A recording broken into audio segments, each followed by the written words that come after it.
नमस्कार, news police reporter मध्ये तुम्हा सर्वांचं स्वागत।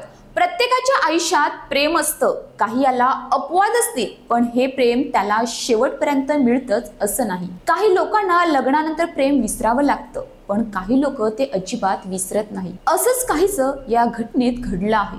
तो 39 वर्षाचा होता, त्याचं लग्नही झालं होतं, 2 मुलं बाळ होती, सगळं सुरळीत चाललं होतं। पण अचानक त्याची 25 वर्षाची प्रियसी आठवली आणि गावात आता भयानक घडलं आहे। या घटनेनं अख्खं गाव हादरलं आहे। नेमकं काय घडलं आहे ते जाणून घेऊयात। पालघर जिल्ह्यातील विक्रमगड तालुक्यातील सारशी गावात ग्रामपंचायत सदस्य नरेश लघु नडगे राहत होता। त्याचं वय 39 वर्ष होतं। काही वर्षापूर्वीच त्याचं लग्न झालं होतं। या लग्नापासून त्याला 2 मुलं देखील होती। सगळं काही सुरळीत चाललं होतं, पण अचानक त्याला त्याच्या जुन्या प्रियसीची आठवण झाली आणि धक्कादायक घटना घडली आहे। खरं तर नरेश नडगे याचं त्याच्याच गावातील 25 वर्षाच्या सारिका शंकर महाला या तरुणीवर प्रेम होते।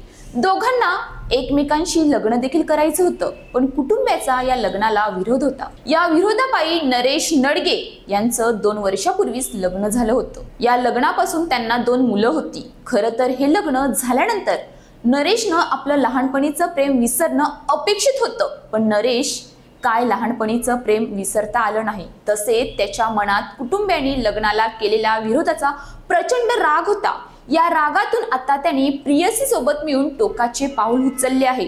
नरेश लघु नडगे यांनी सारिका शंकर महाला या दोघांनी सारशी गावातील एका झाडाला नायलॉनच्या दोरीने गळफास लावून आत्महत्या केली आहे। दोघांच्या लग्नाला कुटुंबियांचा विरोध होता। या विरोधाला उत्तर म्हणून दोघांनी शेतात एकाच झाडाला गळफास घेऊन आयुष्य संपवले आहे।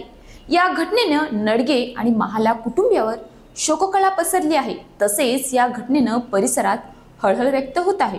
अशाच ताज्या बातम्यांसाठी आमच्या न्यूज पोलीस रिपोर्टर चॅनलला लगेच सबस्क्राइब करा आणि बेल आयकॉन दाबायला विसरू नका।